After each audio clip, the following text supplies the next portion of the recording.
কুত্তার বাচ্চা, তোর সাহস কি করে হয় তুই আমার গায়ে ময়লা পানি মারছিস?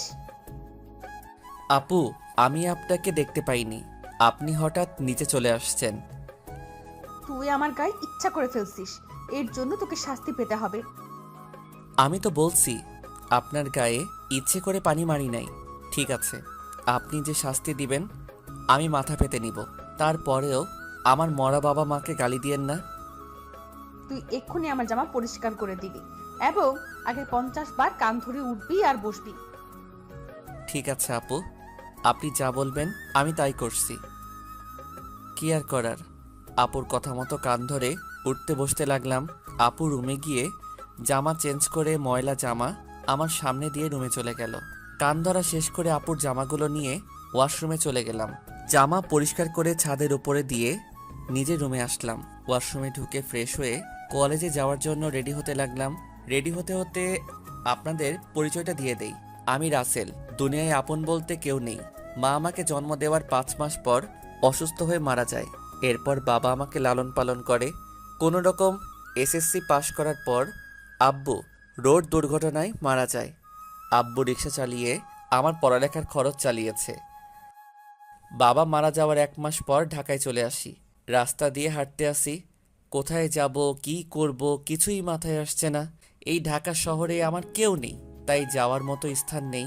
এসব ভেবে হাঁটতেছি, হঠাৎ একটা গাড়ি এসে আমাকে ধাক্কা মারে। আমি রাস্তার এক পাশে গিয়ে পড়ি। এরপর আর কিছু মনে নেই। যখন চোখ খুলি তখন দেখি আমি একটা হাসপাতালের কেবিনে শুয়ে আছি। আমার পাশে একজন বাবার বয়সী লোক বসে আছে। আমাকে চোখ খুলতে দেখে উনি বলল, যাক, অবশেষে তোমার জ্ঞান ফিরেছে। আজ একদিন পর তোমার জ্ঞান ফিরেছে। আমার কি হয়েছে? আমি হাসপাতালে কেন? ওই দিন রাতে তুমি রাস্তা দিয়ে হাঁটতে হাঁটতে মাঝখানে চলে আসো। আমার ড্রাইভার কন্ট্রোল করতে না পেরে তোমাকে ধাক্কা মারে। তারপর আমি আর ড্রাইভার তোমাকে ধরে হাসপাতালে নিয়ে আসি। ও, আপনাকে অনেক ধন্যবাদ আমার জীবন বাঁচানোর জন্য। আচ্ছা, আমাকে বলো তো, তুমি রাস্তার মাঝখানে চলে আসলে কেন? আসলে দুনিয়ায় আপন বলতে আমার কেউ নেই। আম্মু জন্ম দেওয়ার 5 মাস পর অসুস্থ হয়ে মারা যায়। এরপর বাবা ছিল। 1 মাস আগে বাবা সড়ক দুর্ঘটনায় মারা যায়। এরপর ঢাকায় চলে আসি কাজের খোঁজে। এই ঢাকা শহরে আমার কেউ নেই, তাই কোথায় যাব কি করব এসব কিছু ভাবতে ভাবতে হাঁটতেছিলাম। তারপর কি হলো আপনি তো জানেন। কে বলেছে তোমার আপন কেউ নেই? আজ থেকে আমি তোমার সব। তুমি এখন থেকে আমার বাসায় থাকবে। আপনার পরিবারের মানুষ কি বলবে? আর আপনাকে তো আমি চিনি না। আমার পরিবারে আমি, স্ত্রী এবং একটা মেয়ে আছে। আর আমি হচ্ছি বাংলাদেশ টপ বিজনেসম্যানদের একজন, নাদিয়া গ্রুপ অফ কোম্পানির মালিক রহমান শিকদার। নাদিয়া হচ্ছে আমার মেয়ের নাম। আমি আপনার বাসায় যেতে পারি, কিন্তু আমাকে কোনো কাজ দিতে হবে। তুমি আমাকে আপনি করে বলছো কেন? এখন থেকে আঙ্কেল বলে ডাকবে। আর তোমাকে এখন কোনো কাজ করতে হবে না। কতটুকু পর্যন্ত লেখাপড়া করেছো? জি, আমি এবার এসএসসি পাশ করেছি। ঠিক আছে, তাহলে তুমি আগে পড়ালেখা শেষ করো, তারপর আমার অফিসে চাকরি করবে। আপনি অনেক ভালো মনের মানুষ আঙ্কেল। দুনিয়ায় আপনার মতো মানুষ থাকলে মেধাবী ছেলেগুলো রাস্তায় থাকতে হতো না। আচ্ছা ঠিক আছে, তুমি এখন রেস্ট নাও। আমি ড্রাইভারকে ফোন দিয়ে বলে দিচ্ছি, সে খাবার নিয়ে আসবে। খাবার খেয়ে ওষুধগুলো খেয়ে নেবে। আমি ডাক্তারের কাছে যাচ্ছি। এ কথা বলে আঙ্কেল কেবিন থেকে বেরিয়ে গেল। আজ 2 দিন পর আমাকে আঙ্কেলের বাসায় নিয়ে আসছে। আমাকে আন্টির সাথে পরিচয় করিয়ে দিল। আন্টির কথা শুনে বুঝতে পারলাম উনি আঙ্কেলের মতো অনেক ভালো মানুষ। বিকালে ওনার মেয়ে কলেজ থেকে আসার পর আমাকে তার সাথে পরিচয় করিয়ে দিচ্ছে। নাদিয়া আপুর কথা শুনে বুঝতে পারলাম উনিও অনেক ভালো মানুষ। আমাকে কত সহজে আপন করে নিছে। সুন্দরভাবে চলছিল আমার জীবন। আমাকে নাদিয়া আপুর কলেজে ভর্তি করিয়ে দিছে।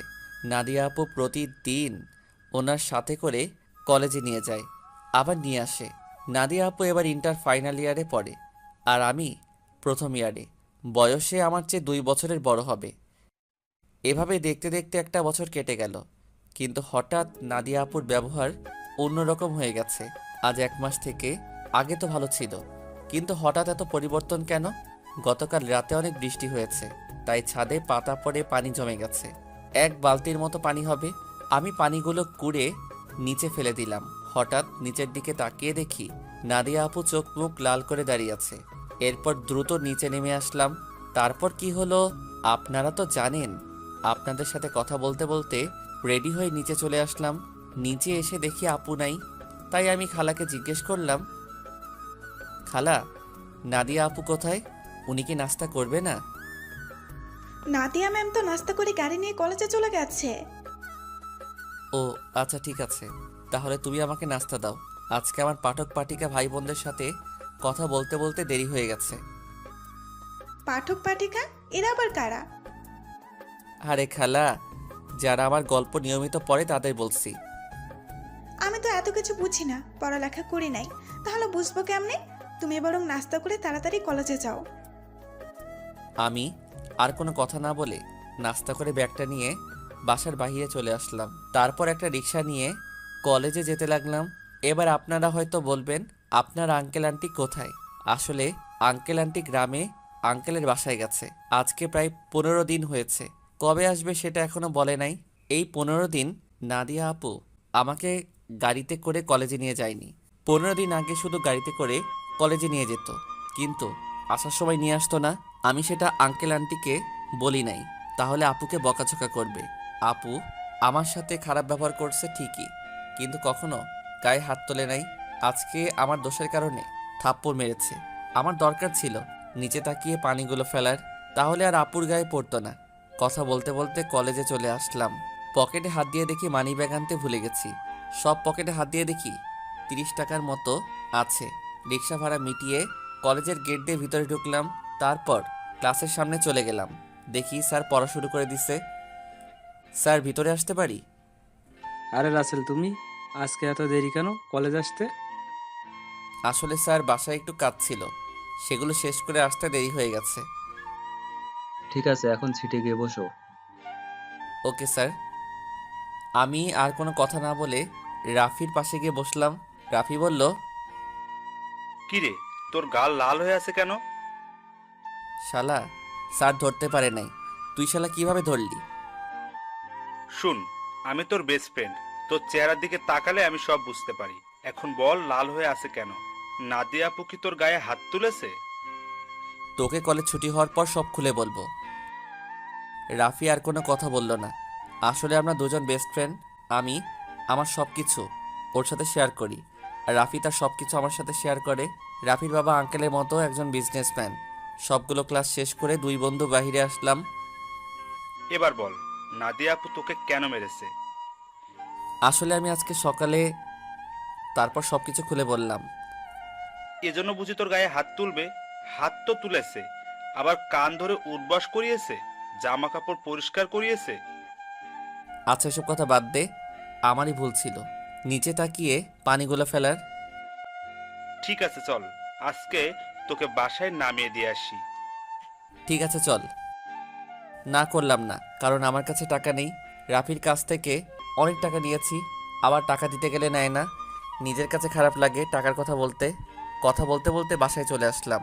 রাফি গাড়ি নিয়ে চলে গেল। আসার সময় আপুকে কলেজে দেখলাম না, মনে হয় কোথাও গেছে। বাসার ভিতরে ঢুকে কলিং বেল চাপ দিলাম। খালা এসে দরজা খুলে দিল। আমি খালাকে বললাম, খালা, নাদিয়া আপু কি বাসায় আছে? তুমি যাওয়ার 30 মিনিট পর বাসায় চলে এসেছে, এখনো রুমে আছে। দেখে মনে হচ্ছে মন খারাপ। ঠিক আছে খালা, আমি রুমে গেলাম। আমি ফ্রেশ হয়ে আসছি, তুমি টেবিলে খাবার দাও। ঠিক আছে, যাও। আমি রুমে এসে ব্যাগটা টেবিলের উপর রেখে ওয়াশরুমে চলে গেলাম। ফ্রেশ হয়ে একটা জামা গায়ে দিয়ে নিচে চলে আসলাম। দেখি নাদিয়া আপু আসে নাই, তাই আমি আপুর রুমের সামনে দাঁড়িয়ে বললাম, আপু দরজাটা খোলো। কেন, কি হয়েছে? খাবার খেতে আসো। সেই সকালে রুমে ঢুকে বসে আছো, কি হয়েছে তোমার? আমার কিছু হয়নি, তুই এখন যা, আমাকে একা থাকতে দে। আপু প্লিজ দরজাটা খোলো, তোমার সাথে আমার কিছু কথা আছে। নাদিয়া আপু আর কোনো কথা না বলে দরজা খুলে দিয়ে বিছানায় গিয়ে বসলো। আমাকে বলল, বল, কি কথা বলবি? আপু তুমি সকালের ওটা নিয়ে আমার উপর রেগে আছো। তোমার যদি শাস্তি দেওয়া কম হয় তাহলে তুমি আমাকে আরো শাস্তি দাও, আমি মাথা পেতে নিব। তারপরেও তুমি না খেয়ে থেকো না।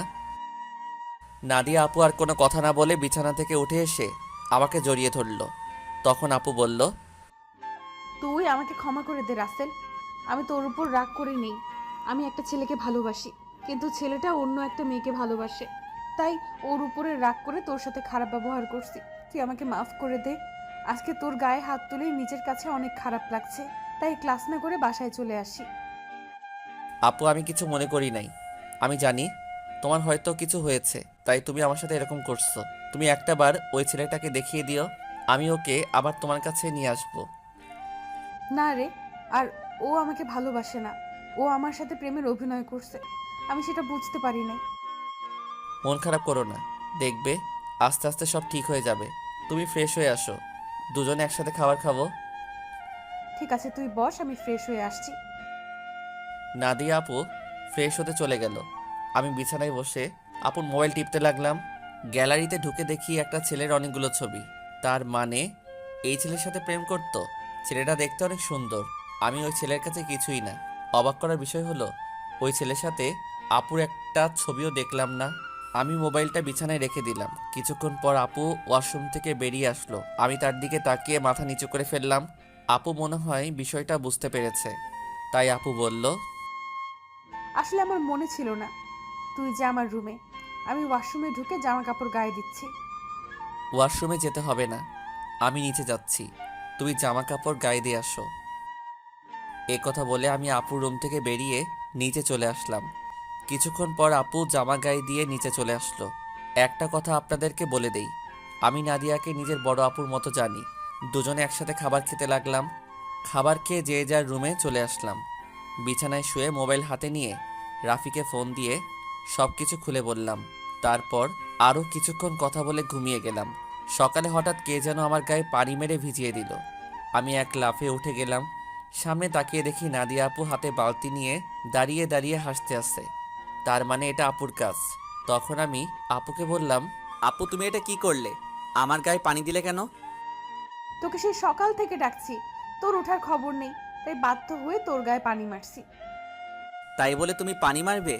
দেখো পুরো শরীর ভিজে গেছে। ভালো হয়েছে, এখন কথা না বলে গোসল করে রেডি হয়ে নিচে আয়। ঠিক আছে, কিন্তু আজকে হঠাৎ আমাকে ডাকতে আসলে কেন? হঠাৎ কোথায়, 1 মাস তোকে ডাকি নাই। এর আগে তো প্রতিদিন সকালে তোকে ডেকে তুলছি। আর কি কারণে তোকে 1 মাস ডাকি নাই সেটা তুই ভালো করে জানিস। ঠিক আছে তুমি যাও, আমি ফ্রেশ হয়ে আসছি। তাড়াতাড়ি আয়। বলে নাদিয়া আপু রুম থেকে বেরিয়ে গেল। আমি দাঁড়িয়ে না থেকে ওয়াশরুমে ঢুকে গোসল করে রেডি হয়ে কলেজের ব্যাগটা কাঁধে নিয়ে নিচে চলে আসলাম। কিছুক্ষণ পর আপু আসলো। দুজনে একসাথে নাস্তা করে গাড়ি নিয়ে কথা বলতে বলতে কলেজে চলে আসলাম। আপু গাড়ি পার্কিং করে বলল, তোর ক্লাস শেষ হলে আমার জন্য অপেক্ষা করবি, দুজনে একসাথে বাসায় যাব। ওকে ঠিক আছে। আপু আর কোনো কথা না বলে তার ক্লাসে চলে গেল। হঠাৎ পিছন থেকে রাফি বলল, কিরে, কেমন আছিস? এই তো ভালো আছি, তুই কেমন আছিস? আমিও ভালো আছি। আজকে তাহলে আপু তোকে কলেজে নিয়ে আসলো? হুম, আপু এখন আগের মতো হয়ে গেছে। এতদিন একটা ছেলের কারণে আমার সাথে খারাপ ব্যবহার করছে। ওই শালাকে যদি সামনে পাইতাম তাহলে অবস্থা খারাপ করে দিতাম। ওসব কথা বাদ দে, এখন ক্লাসে চল। ঠিক আছে, চল। আমি আর রাফি ক্লাসে চলে আসলাম। কিছুক্ষণ পর স্যার ক্লাসে আসলো। সবগুলো ক্লাস শেষ করে আমি আর রাফি বাহিরে চলে আসলাম। রাফি তাহলে তুই বাসায় যা, আমি আপুর জন্য অপেক্ষা করছি। দুজনে একসাথে বাসায় যাব। ওকে, ঠিক আছে। রাফি আমার থেকে বিদায় নিয়ে চলে গেল। আমি আপুর জন্য অপেক্ষা করতে লাগলাম। কিছুক্ষণ পর দেখি আপু তার বান্ধবীদের সাথে ক্লাস থেকে বেরিয়ে আসতেছে। আমাকে দেখে তার বান্ধবীদের বিদায় আমার সামনে আসলো। কিরে, কোন সময় তোর ক্লাস শেষ হয়েছে? এই তো 30 মিনিট আগে। ও, আমার একটা এক্সট্রা ক্লাস ছিল, তাই আসতে একটু দেরি হয়ে গেছে। কোনো সমস্যা নেই, তুমি গাড়ি নিয়ে আসো। তুই দাঁড়া, আমি গাড়ি নিয়ে আসছি। আপু গাড়ি নিয়ে আমার সামনে আসলো। তারপর আপুর সাথে সামনের সিটে বসলাম। দুজনে কথা বলতে বলতে বাসায় চলে আসলাম। আপু তার রুমে চলে গেল, আমি আমার রুমে চলে আসলাম। ফ্রেশ হয়ে নিচে এসে আপু আর আমি একসাথে খাবার খেয়ে রুমে চলে আসলাম। দেখতে দেখতে 1 মাস চলে গেল। এখন আপুর সাথে আগের থেকে অনেক ফ্রি হয়ে গেছি। এখন আপু আমার সব সময় খেয়াল রাখে। কলেজে কোনো মেয়ের সাথে কথা বলতে দেয় না, আমাকে শাসনের উপর রাখে। আপুর এসব আমার অনেক ভালো লাগে। আমি আপুকে কিছু বলি না। এখন ওই ছেলের কথা আপু একদম মাথা থেকে ঝেড়ে ফেলে দিচ্ছে। আমার সাথে সবসময় দুষ্টুমি করে, বড় বোন হিসেবে ছোট ভাইয়ের সাথে করতে পারে। আমি আপুকে সবসময় নিজের বড় বোনের চোখে দেখি। আঙ্কেল আন্টি তারা বাসায় চলে এসেছে। আঙ্কেল এখন আগের মতো অফিস দেখাশোনা করে। আমাদের কলেজ আজকে 1 মাসের জন্য ছুটি দিয়েছে, কারণ কলেজে নতুন করে রং লাগাবে, তাই 1 মাস কলেজ বন্ধ থাকবে। রাতে সবাই একসাথে খাবার খাচ্ছি, তখন আঙ্কেল বলল, শুনেছি তোদের কলেজ নাকি 1 মাসের জন্য বন্ধ থাকবে। আব্বু কলেজে কিছু কাজ করবে তাই বন্ধ দিয়েছে। তাহলে তুই আর রাসেল তোর নানা বাড়ি থেকে কিছুদিন ঘুরে আয়। সবসময় তো দুইজনই বাসায় থাকিস, কোথাও যাস না। আমি না হয় যাব, কিন্তু রাসেল কি আমার সাথে যাবে? রাসেল যাবে না কেন? আসলে আন্টি, আমার বাসা থেকে বাইরে কোথাও ঘুরতে যেতে ভালো লাগে না। এটা তো আর অন্য কোথাও না, আমার শ্বশুর বাড়ি যেতে বলছি। রাসেল আমার সাথে না গেলে আমিও কোথাও যাব না। ঠিক আছে আপু, আমি তোমার সাথে যাব। এবার খুশি? অনেক খুশি। তাহলে কালকে সকালে তোরা দুজনে রওনা দে। এখন রুমে গিয়ে জামা কাপড় গুছিয়ে রাখ। আর তোরা কি গাড়ি নিয়ে যাবি? না আব্বু, আমরা বাসে করে যাব। ঠিক আছে, তোরা যেটা ভালো বুঝিস। কেউ আর কোনো কথা না বলে খাবার খেতে লাগলো। আমি খাবার খেয়ে রুমে চলে আসলাম। রুমে এসে জামা কাপড় গুছিয়ে রাখলাম, তারপর বিছানায় শুয়ে মোবাইল টিপতে টিপতে ঘুমিয়ে পড়লাম। পরের দিন সকালে আপু এসে আমাকে ডেকে তুললো, আমাকে রেডি হতে বলে তার রুমে চলে গেল। আমি ওয়াশরুমে ঢুকে ফ্রেশ হয়ে রেডি হয়ে জামা কাপড় আর ব্যাগটা নিয়ে নিচে চলে আসলাম। নাস্তার টেবিলে দেখি আঙ্কেল আন্টি বসে আছে। আমি একটা চেয়ার টেনে বসলাম। হঠাৎ সিঁড়ির উপরে চোখ পড়তেই আমি চমকে উঠলাম। আজকে আপুকে অনেক সুন্দর লাগছে। নীল রঙের একটা জামা গায়ে দিছে। আপুকে নীল রঙের জামায় অনেক সুন্দর লাগছে। আপু আমার সামনে এসে বলল, কি রে, তুই এভাবে হ্যাবলার মতো আমার দিকে তাকিয়ে আছিস কেন? এই আপু, আমাকে হ্যাবলা বলবে না। আমি কিন্তু তোমার থেকে অনেক সুন্দর আছি, আর আজকে তোমাকে নীল রঙের জামায় অনেক সুন্দর লাগছে। বাবা, যে না চেহারা, আবার বলে আমার থেকে ওর চেহারা সুন্দর। যা, একটু তোমার রূপের প্রশংসা করলাম, এখন থেকে আর করব না। তোমাকে পুরো পেতনির মতো লাগছে। কি বললি? আমাকে পেতনির মতো লাগছে? প্রথমে প্রশংসা করলাম, কোনো দাম পেলাম না, তাই তোমাকে পেতনি বললাম। আজকে তোকে আমি মেরেই ফেলবো। তোরা কি শয়তানি করবি নাকি নাস্তা করে বেরিয়ে পড়বি? আব্বু তুমি দেখো না, রাসেল আমাকে পেতনি বলছে। ও তো ছোট, তাই তোর সাথে দুষ্টামি করছে। এখন কথা না বলে নাস্তা করে বেরিয়ে পড়। নাদিয়া আপু আমার দিকে তাকিয়ে একটা ভেঙচি মেরে একটা চেয়ার টেনে বসে পড়ল। সবাই নাস্তা করতে লাগলাম। নাস্তা খাওয়া শেষ করে আঙ্কেল আন্টির কাছে বলে বাসা থেকে বেরিয়ে আসলাম। তারপর গাড়িতে করে বাস কাউন্টারে চলে আসলাম। ড্রাইভার আমাদের বাস কাউন্টারে নামিয়ে দিয়ে চলে গেল। আসার সময় আঙ্কেল আমার পকেটে কিছু টাকা ঢুকিয়ে দিল। তাই বাস কাউন্টারে গিয়ে টিকিটের জন্য টাকা বের করতে গিয়ে দেখি 15 থেকে 20 হাজারের মতো হবে। আমি 2টা টিকিট নিলাম। তারপর টিকিট নিয়ে দুজনে বাসে উঠলাম। দুজনের একসাথে সিট। বাস 20 মিনিট পর ছেড়ে দিল। এই দেখছেন আমি কেমন মানুষ।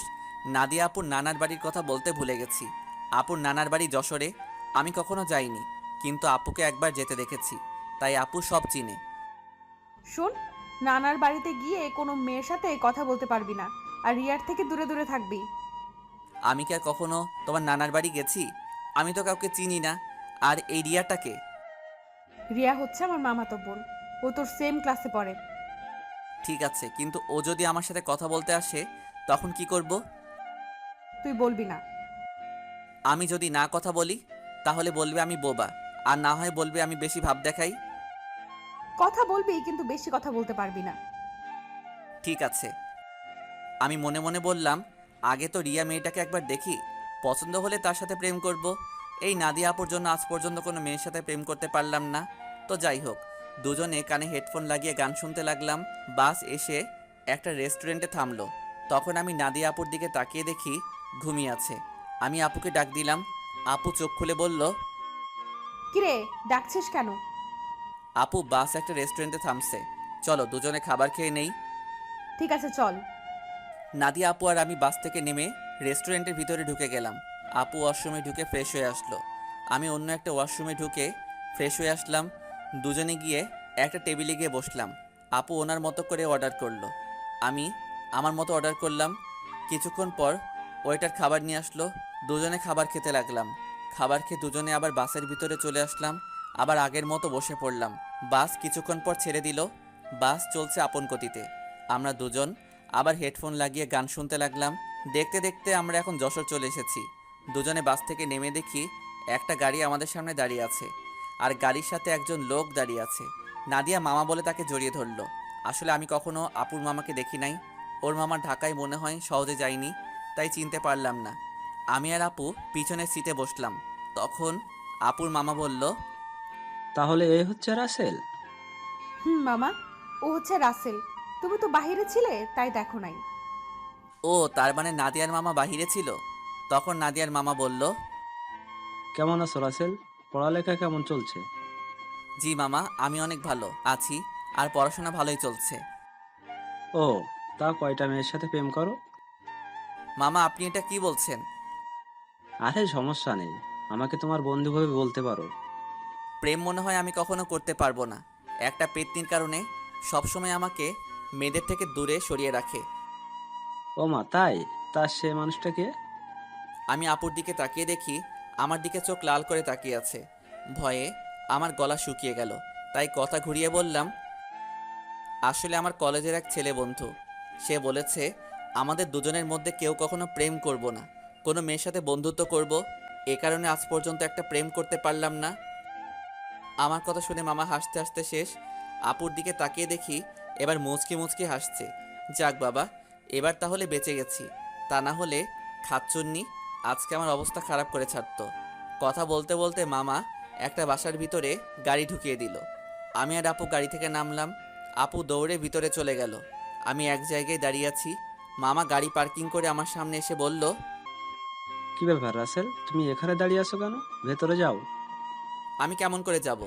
আমি তো কাউকে চিনি না। আপু তো আমাকে না নিয়ে দৌড় দিয়ে ভিতরে চলে গেল। ও, এ ব্যাপার। ঠিক আছে, তুমি আমার সাথে আসো। এটা হচ্ছে আমাদের বাড়ি। আপনাদের বাড়িটা অনেক সুন্দর। এই বাড়িটা আব্বু বানিয়েছে, প্রায় 5 কোটি টাকা খরচ করে। বাইরে থেকে যদি এত সুন্দর হয়, না জানি ভিতরে দেখতে কেমন। ভিতরে আসো, তারপর দেখো কেমন লাগে। দুজনে কথা বলতে বলতে ভিতরে গেলাম।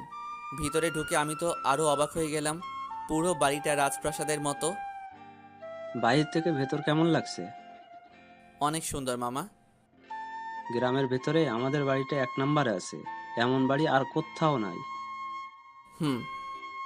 ঠিক আছে, তুমি উপরে গিয়ে ডান হাতের পাশের রুমে চলে যাও। যতদিন এই বাড়িতে থাকবে ততদিন ওই রুমেই থাকবে।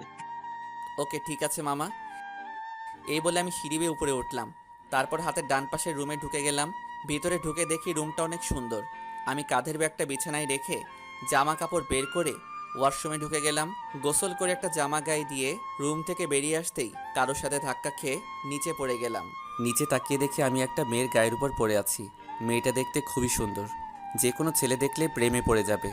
তো যাই হোক, আমি তাড়াতাড়ি মেয়েটার উপর থেকে উঠে গেলাম। হাত বাড়িয়ে মেয়েটাকে দাঁড় করালাম। তখন আমি বললাম, সরি, বিশ্বাস করুন আমি আপনাকে দেখতে পাইনি। সমস্যা নেই, কিন্তু আপনাকে তো ঠিক চিনতে পারলাম না। আপনি কে? আর আমাদের বাড়িতে কি করে? আমি রাসেল, নাদিয়া আপুর সাথে এসেছি। আমি নাদিয়া আপুদের বাসায় থাকি। ও, তার মানে আপনি রাসেল।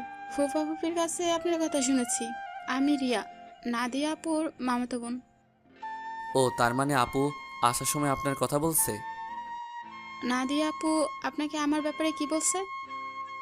তেমন কিছু না, বলছে আপনি নাকি আমার সেম ইয়ারে পড়েন। বাকিটা বললাম না, শুনলে রিয়া কষ্ট পাবে, তাই ওই কথা বললাম না। তখন রিয়া বলল, ও, তার মানে আপনি আমার সেম ইয়ারে পড়েন। তাহলে আমরা আপনি করে বলছি কেন? আমরা তোর নাম এবং তুই করে বলতে পারি। ঠিক আছে, এখন থেকে তুই করে বলবো। এখন চলো নিচে যাই। আসার পর তোর আম্মুর সাথে কথা বলি নাই এবং তোর দাদা দাদির সাথে দেখা করি নাই। ঠিক আছে, চল। আমি আর রিয়া দুজনে নিচে চলে আসলাম। আপুর দিকে তাকিয়ে দেখি আমার দিকে চোখ লাল করে তাকিয়ে আছে, মনে হয় আমাকে গিলে খাবে। আসসালামু আলাইকুম মামি, কেমন আছো তুমি? আমি ভালো আছি। তুমি কেমন আছো? আমাদের বাসায় তো কখনো আসো নাই। তোমাকে অনেকবার বলছি আসার জন্য। আমি ভালো আছি মামি। আসলে মামি, আমার বাসা থেকে কোথাও যেতে ভালো লাগে না। আপু আমাকে নিয়ে এসেছে। নাদিয়া যদি না বলতো তাহলে বুঝি আসতে না? আসলে তেমন কিছু না মামি। আচ্ছা, এসব কথা বাদ দাও তো। এখন বলো, নানা নানি কোথায়? তাদের তো দেখছি না। আসলে আব্বু আম্মুকে নিয়ে তার ভাইয়ের বাসায় বেড়াতে গেছে। বুড়ো বয়সে ঘুরতে গেছে তারা? বুড়ো হলে বুঝি যেতে পারে না? আমি সেটা বলি নাই। মানে তাদের ভালোবাসা বুড়ো বয়সে এখনো আছে। এত কথা না বলে খাবার খা। খাবার খেয়ে তুই আমার রুমে আসবি, তোর সাথে আমার কথা আছে। ঠিক আছে আপু। আর কোনো কথা না। খাবার খেয়ে নিচের রুমে চলে আসলাম। কিছুক্ষণ রেস্ট নিয়ে আপু রুমের সামনে গিয়ে বললাম, আপু ভিতরে আসবো? আয় বস। আমি ভিতরে ঢুকে দেখি আপুর চোখ দিয়ে পানি পড়ছে। তখন আমি আপুকে বললাম, আপু তোমার কি হয়েছে? তোমার চোখ দেখে বোঝা যাচ্ছে তুমি মনে হয় কান্না করছো। তোকে আসার সময় কি বলছি তোর মনে নেই? তুই রিয়ার সাথে কথা বলছিস কেন? বারে, কথা বললে সমস্যা কোথায়? তোমাকে বলছি না আমি বেশি কথা বলবো না। ঠিক আছে, তুই এখন আমার রুম থেকে কোথাও যাবি না, আমার রুমে বসে থাকবি। আপু, পুরোটা রাস্তায় জার্নি করে আসছি, তাই ভাবছি একটা ঘুম দিমু। তাহলে আমার রুমে ঘুমিয়ে পড়, তোর রুমে যাওয়া লাগবে না। যদি বাড়ির মানুষ অন্য কিছু ভাবে তখন কি হবে? এই বাসার সবাই জানে আমি তোর থেকে বড়, তাহলে অন্য কিছু ভাববে না। কথা না বলে ঘুমিয়ে পড়। আমি আর কোনো কথা না বলে আপুর বিছানায় ঘুমিয়ে পড়লাম। এবার আপনাদের কিছু কথা বলি। আসলে নানা নানি এবং মামি অনেকবার ঢাকায় গেছে, তাই ওদের চিনি। কিন্তু রিয়া কখনো ঢাকায় যায়নি। আর কেন যায় না সেটা আমি বলতে পারবো না। আমার ঘুম আসার পর আপু আমার দিকে তাকিয়ে আছে আর মনে মনে বলে, রাসেল, তুই কি আমার মুখের কথা বুঝতে পারিস না? আমি তোর এত খেয়াল কেন রাখি? তোকে কোনো মেয়ের সাথে কথা বলতে দেইনি কেন? কারণ আমি তোকে অনেক ভালোবাসি। তোকে যদি আমার জীবনে না পাই তাহলে আমার এই জীবন শেষ করে দিব। আমি তোকে অন্য মেয়ের সাথে সহ্য করতে পারবো না। এই কথা বলে আপু আমার কপালে এবং গালে 4-5টা চুমু খেলো। তারপর রুম থেকে বেরিয়ে রিয়ার রুমে গেল। রিয়া বিছানায় শুয়ে কি যেন ভাবছে। তখন আপু রিয়ার পাশে বসে বলল, কি রে রিয়া, তোকে দেখে বোঝা যাচ্ছে তুই কিছু একটা নিয়ে চিন্তিত আছিস। আসলে আপু তেমন কিছু না। এখন বলো হঠাৎ আমার রুমে? কেন, তোর রুমে কি আসা যাবে না? আরে আমি ওইভাবে বলিনি। আচ্ছা, ওটা বাদ দাও। তোমাকে একটা কথা বলি, রাসেল কি কোনো মেয়ের সাথে প্রেম করে? কেন, আমার জানা মতে রাসেল কোনো মেয়ের সাথে প্রেম করে না। তা এটা কেন জিজ্ঞেস করলি? না আপু, এমনি জিজ্ঞাসা করলাম। তা আপু তোমার লেখাপড়া কেমন চলছে? আমার তো ভালোই চলছে, তোর কেমন চলছে? আমারও ভালোই চলছে। ঠিক আছে, তুই থাক, আমি রুমে গেলাম। এই কথা বলে আপু নিজের রুমে চলে আসলো। আর এদিকে রিয়া ভাবছে, তাহলে আমার লাইন ক্লিয়ার। আমি রাসেলকে আমার করে নিব। আমি ওকে প্রথম দেখাই ভালোবেসে ফেলেছি। আমাকে যে করেই হোক রাসেলের মন জয় করতে হবে। কিন্তু আমি ওর মন জয় করব কেমন করে? তখন রিয়া ভাবতে লাগলো। হঠাৎ তার মাথায় একটা বুদ্ধি আসে, আমাকে তার সাথে প্রতিদিন কলেজে নিয়ে যাবে। তারপর আস্তে আস্তে রাসেলকে রিয়ার প্রতি দুর্বল করবে। বিকালে ঘুম থেকে উঠে দেখি আপু আমার পাশে শুয়ে আছে, যেন একটা পিচ্চি মেয়ে আমার পাশে শুয়ে আছে। আমি আপুর দিকে তাকিয়ে বিছানা থেকে নামতেই আপুর ঘুমটা ভেঙে গেল। কি ব্যাপার আপু, তুমি উঠলে কেন? ঘুম ভেঙে গেছে, তাই উঠে গেলাম। তুই ফ্রেশ হয়ে আয়, দুজনে মিলে গ্রামটা ঘুরে দেখব। ঠিক আছে, আমি রুমে গিয়ে ফ্রেশ হয়ে আসছি। এই বলে আপুর রুম থেকে বেরিয়ে নিজের রুমে চলে আসলাম। ওয়াশরুমে ঢুকে ফ্রেশ হয়ে একটা জামা গায়ে দিয়ে নিচে নেমে আসলাম। নিচে এসে দেখি রিয়া সোফায় বসে টিভি দেখছে। আমাকে দেখে সামনে এসে বলল, কি রে, তুই কি কোথাও যাবি? হুম আপু, আর আমি তোদের গ্রামটা ঘুরে দেখব। আপু ফ্রেশ হয়ে আসছে। ঠিক আছে, তোরা আমার জন্য কিছুক্ষণ অপেক্ষা কর, আমিও তোদের সাথে যাব। এই বলে রিয়া দৌড় দিয়ে তার রুমে চলে গেল। কিছুক্ষণ পর আপু বেরিয়ে আসলো। আপুকে দেখতে অনেক সুন্দর লাগছে। আপু আমার সামনে এসে বলল, রাসেল আমি রেডি, এবার চল। একটু দাঁড়াও। রিয়া বলেছে সেও আমাদের সাথে যাবে, আমাদের অপেক্ষা করতে বলছে। আপু রিয়ার কথা শুনে মুখটা বেজার করে ফেললো। আমি বুঝতে পারছি, কিন্তু আমি তো আর রিয়াকে মানা করতে পারবো না। কিছুক্ষণ পর রিয়াও বেরিয়ে আসলো। রিয়াকেও অনেক সুন্দর লাগছে, হালকা মেকআপ করছে, তাতে অনেক সুন্দর লাগছে রিয়াকে। তারপর আমরা তিনজন বাসা থেকে বেরিয়ে গ্রামের ভিতর দিয়ে হাঁটতে লাগলাম। গ্রামের দৃশ্য দেখতে অনেক সুন্দর, মন চায় সারাদিন সবুজ শ্যামলে গ্রামটা ঘুরে দেখতে। কি সুন্দর বাতাস বয়ে যাচ্ছে, বাতাসে আপু এবং রিয়ার চুল উঠছে।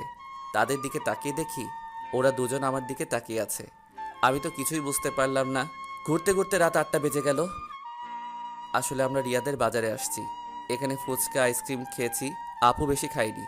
চেহারাটা কেমন করে যেন রেখেছে। মনে হয় রিয়াকে সাথে করে আনার জন্য মন খারাপ করে ফেলছে।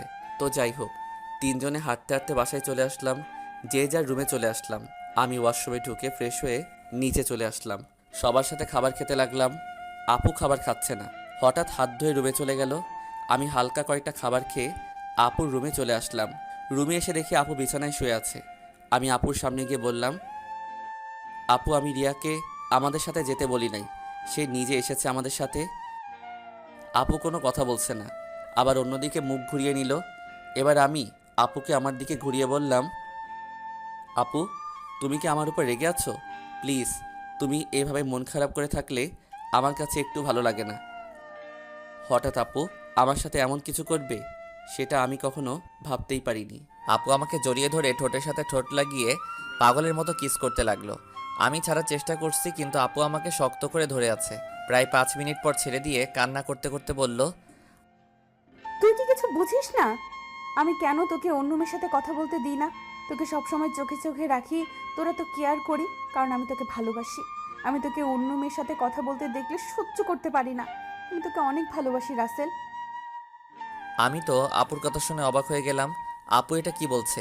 তখন আমি আপুকে বললাম, আপু তোমার মাথা কি ঠিক আছে? তুমি এটা কি বলছো? আমি তোমাকে বড় বোনের মতো সম্মান করি। আমি মনে করছি তুমি আমাকে ছোট ভাই হিসেবে এত কেয়ার এবং খেয়াল রাখো। না, আমি তোকে ভালোবাসি বলে এত কেয়ার এবং খেয়াল রাখি। প্লিজ রাসেল, তুই আমাকে ফিরিয়ে দিস না। আপু এটা কখনো সম্ভব নয়। তুমি আমার 2 বছরের বড়। এটা পরিবারের এবং আঙ্কেল আন্টি কখনো মেনে নিবে না। সমাজের মানুষ নানান ধরনের কথা বলবে। আমি পারবো না তোমাকে ভালোবাসতে। তুই যদি আমাকে ভালো না বাসিস তাহলে আমি নিজেকে শেষ করে দিব। আমি তোকে ছাড়া বড় অসহায়। আমি তোকে ছাড়া থাকতে পারবো না। এই তোমাদের মতো মেয়েদের বাংলা সিনেমার মতো একটা ডায়লগ আছে, কাউকে নিজের করে না পেলে আত্মহত্যা করবে, হাত কেটে ফেলবে, ছাদ থেকে লাফ দিবে, এমনকি বিষ খাবে। এগুলো ছাড়া আর কি তোমরা কিছু করতে পারো না? যাকে ভালোবাসি তাকে যদি নিজের করে না পাই, তাই মেয়েরা এসব করতে বাধ্য হয়। আমি তোকে সত্যিই অনেক ভালোবাসি। আপু আমি তোমাকে বোনের মতো জানি। আমি তোমাকে কখনো ভালোবাসতে পারবো না। তুমি এসব বিষয়ে আমার সাথে কথা বললে আমি তোমাদের সবাইকে ছেড়ে চলে যাব। না না, তুই কোথাও যাস না। তোকে না দেখলে আমি থাকতে পারবো না। ঠিক আছে, আমি আর কখনো তোকে ভালোবাসার কথা বলবো না। কথাটা যেন মনে থাকে। আগে যেভাবে চলতে এখনও সেভাবে চলবে। আমি এখন রুমে গেলাম। এই বলে নিজের রুমে চলে আসলাম। রুমে এসে বিছানায় শুয়ে আপুর কথাগুলো ভাবতে লাগলাম। আপু এটা কেমন করে বলল? আঙ্কেল আন্টি যদি জানতে পারে তাহলে আমাকে বাসা থেকে বের করে দিবে। তারপর আমি কোথায় যাব? এসব কিছু ভাবতে ভাবতে কখন যে ঘুমিয়ে গেছি মনে নাই। সকালে রিয়া রুমে এসে ডাকতে লাগলো। ওই রাসেল, ওর তাড়াতাড়ি। কি হয়েছে, ডাকছিস কেন? আজকে তুই আমার সাথে কলেজে যাবি, তাই তোকে ডাকতে আসলাম। আমি তোর কলেজে যাব কেন? আমি তো তোর কলেজে পড়ি না। সেটা তো আমি জানি, তোকে আমাদের কলেজটা ঘুরে দেখাবো। তাড়াতাড়ি ওঠ। ঠিক আছে তুই যা, আমি ফ্রেশ হয়ে আসছি। রিয়া আর কোনো কথা না বলে আমার রুম থেকে বেরিয়ে গেল। আমি বিছানা থেকে উঠে ওয়াশরুমে ঢুকে ফ্রেশ হয়ে রেডি হয়ে নিচে চলে আসলাম। নিচে এসে দেখি মামা মামি নাস্তার টেবিলে বসে আছে। আমি গিয়ে একটা চেয়ার টেনে বসলাম। তা রাসেল, রাতে ঘুম কেমন হয়েছে? অনেক ভালো ঘুম হয়েছে মামা। তা তুমি এত সকালে ঘুম থেকে উঠলে কেন? রিয়া আমাকে ঘুম থেকে উঠিয়ে দিল তার সাথে কলেজে যাওয়ার জন্য। আমাকে নাকি তাদের কলেজটা ঘুরে দেখাবে। ও ঠিক আছে, তোমরা নাস্তা করো, আমি নাদিয়াকে ঘুম থেকে ডেকে তুলছি। আপু এখনো ঘুম থেকে উঠে নাই? এখনো তো উঠে নাই। গতকাল রাতে অল্প কয়টা খাবার খেয়েছে। মেয়েটার হঠাৎ কি হলো? কি আর হবে, মনে হয় ভালো লাগছে না তাই খাবার কম খেয়েছে। হঠাৎ রিয়া এসে একটা চেয়ার টেনে আমার পাশে বসলো। তখন রিয়া বলল, কি হয়েছে আম্মু? তোমরা কি নিয়ে কথা বলছো? তোর নাদিয়া আপুর কথা বলছে। মেয়েটার হঠাৎ কি হয়েছে? আপুর আবার কি হবে? কালকে তো আমার সাথে সুন্দরভাবে ঘোরাঘুরি করছে। মনে হয় অনেক হাঁটাহাঁটি করাতে শরীর খারাপ লাগছে। হয়তো তাই হবে। ঠিক আছে, তোরা নাস্তা করে কলেজে যা, আমি নাদিয়া ঘুম থেকে উঠলে তাকে জিজ্ঞেস করব। কেউ আর কোনো কথা না বলে নাস্তা খেতে লাগলো। আর আমি তো জানি আপু কেন এমন করছে। আপু যেটা চাচ্ছে সেটা কখনোই সম্ভব নয়। আমি কখনো আপুকে ওই রকম চোখে দেখি নাই। রিয়া আর আমি নাস্তা করে মামাকে বলে বাসা থেকে বেরিয়ে আসলাম। তখন রিয়া বলল, আচ্ছা রাসেল, দেখ তো আমাকে কেমন লাগছে। আমি তো এতক্ষণ রিয়ার দিকে খেয়াল করি নাই। আজকে রিয়াকে অনেক সুন্দর লাগছে। রিয়ার সৌন্দর্য ফুটে তুলছে তার ঠোঁটের পাশের তিলটাই। তখন আমি বললাম, আজকে তোকে অনেক সুন্দর লাগছে। যে কোনো ছেলে দেখলে প্রেমে পড়ে যাবে। কোনো ছেলে পড়ার দরকার নেই, তুই পড়লেই হবে। ওই বিড়বিড় করে কি বলছিস? কিছু না, একটা রিক্সা ডাক দে। বাসায় গাড়ি থাকতে রিক্সা করে কলেজে যাবি কেন? আমার মন বলছে তুই একটা রিক্সা ডাক দে। ওই একটা রিক্সা ডাক দিব কেন? আমরা তো দুইজন এখানে, একটা রিক্সায় কি করে যাব? ওই হারামি, রিক্সায় করে আমি আর তুই যেতে পারবো না। বেশি কথা না বলে রিক্সা ডাক দে। ঠিক আছে দিচ্ছি। একদিনের পরিচয় তুই আমার সাথে এইভাবে ঝগড়া করছিস? তোর সাথে তো এখনো কিছুই করি রে। তাড়াতাড়ি রিক্সা ডাক দে, এমনি দেরি হয়ে যাচ্ছে। আমি আর কোনো কথা না বলে একটা রিক্সা ডাক দিলাম। দুজনে রিক্সায় উঠলাম। তখন রিয়া বলল, আচ্ছা রাসেল, তুই কি কখনো প্রেম করেছিস কোনো মেয়ের সাথে? আমার দ্বারা এসব হবে না। আমার সাথে কোনো মেয়ে প্রেম করবে না। আমার চেহারা ভালো না। কে বলেছে তোর চেহারা খারাপ? তুই দেখতে অনেক সুন্দর। সুন্দর হলে কি হবে? আপু তো আমাকে কোনো মেয়ের সাথে প্রেম করতে দিবে না। আর আমিও মনের মতো কাউকে পাইনি। আশেপাশে তাকালেও পেতে পারিস। আমার পাশে তুই ছাড়া আর তো কেউ নেই। তাহলে পাবো কি করে? আরে পাগল, তোকে কি অন্য কারো কথা বলছি? আমাকে কি চোখে পড়ে না? কিরে চুপ করে আছিস কেন? তোর কলেজ আর কত দূর? এই তো সামনেই। তারপর দুজনে কথা বলতে বলতে রিয়ার কলেজের সামনে চলে আসলাম। আমি রিক্সা ভাড়া দিলাম। রিয়া আমাকে মানা করছে, কিন্তু তারপরেও আমি ভাড়া দিছি। দুজনে গেট দিয়ে কলেজের ভিতরে ঢুকলাম। হঠাৎ কয়টা মেয়ে আমাদের সামনে আসলো। তাদের একটা মেয়ে বলল, কিরে রিয়া, তোর সাথে উনি কে? আগে তো কখনো দেখিনি। আরে আমার মনে হয় কি আমাদের রিয়ার বয়ফ্রেন্ড। দেখতে কিন্তু অনেক সুন্দর। যদি রিয়ার আগে আমি দেখতাম তাহলে ওর সাথে প্রেম করতাম। ওই, তোরা কি চুপ করবি? ঋতু মিতু, তোরাও জানিস ওকে? ও হচ্ছে আমার ফুফাতো ভাই রাসেল। তুই তো কখনো আমাদের তোর ফুফাতো ভাইয়ের কথা বলিস নাই। আমি যদি জানতাম আমার ফুফাতো ভাই আছে, তাহলে তো তোদের অবশ্যই বলতাম। তোরা তো আমার ফুফাতো বোন নাদিয়া আপুকে চিনিস, ওনার ছোট ভাই। ও আচ্ছা, তা ভাইয়া কেমন আছেন? আমি এতক্ষণ ওদের কথা শুনে মাথা নিচু করে রাখলাম। আর রিয়ার কথা শুনে তো আমি আরও অবাক হয়ে গেলাম। সে ওদের সত্যিটা বলে নাই। তখন আমি বললাম, প্রথম কথা হচ্ছে আমাকে ভাইয়া বলে ডাকা যাবে না। আমি তোমাদের সাথে সেম ইয়ারে পড়ি। আর আলহামদুলিল্লাহ আমি আছি। আপনারা সবাই কেমন আছেন?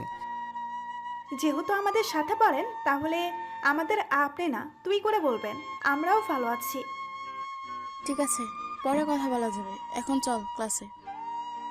আমি বলি কি, তোরা ক্লাসে যা, আমি বাসায় চলে যাই। আমি এখান থেকে কি করব? তুই আমাদের সাথে ক্লাসে যাবি? যদি তোদের স্যার এবং ছাত্রছাত্রী কিছু বলে? তাও কথা ঠিক। আচ্ছা তাহলে তুই বাসায় চলে যা, দুপুর 1টার সময় আমাকে এসে নিয়ে যাস। আমি ঠিক আছে বলে কলেজ থেকে বেরিয়ে একটা রিক্সা নিয়ে বাসায় চলে আসলাম। বাসায় কলিং বেল চাপ দেওয়ার পর মামি এসে দরজা খুলে দিল। আমাকে দেখে বলল, কি ব্যাপার রাসেল, তুমি চলে আসলে কেন? আমি কলেজে থেকে কি করব, তাই চলে আসলাম। রিয়া বলেছে তাকে দুপুরে গিয়ে নিয়ে আসতে।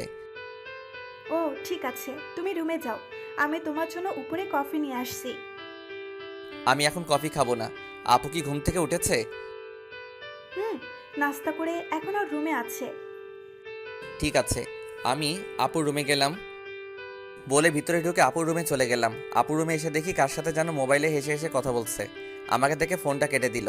তখন বলল, তুই আবার রুমে কেন এসেছিস? আমি তোমার রুমে আসলে সমস্যা কোথায়? আর তুমি কার সাথে কথা বলছো? সেটা কি তোকে বলতে হবে? আপু তুমি আমার সাথে এইভাবে কথা বলছো কেন?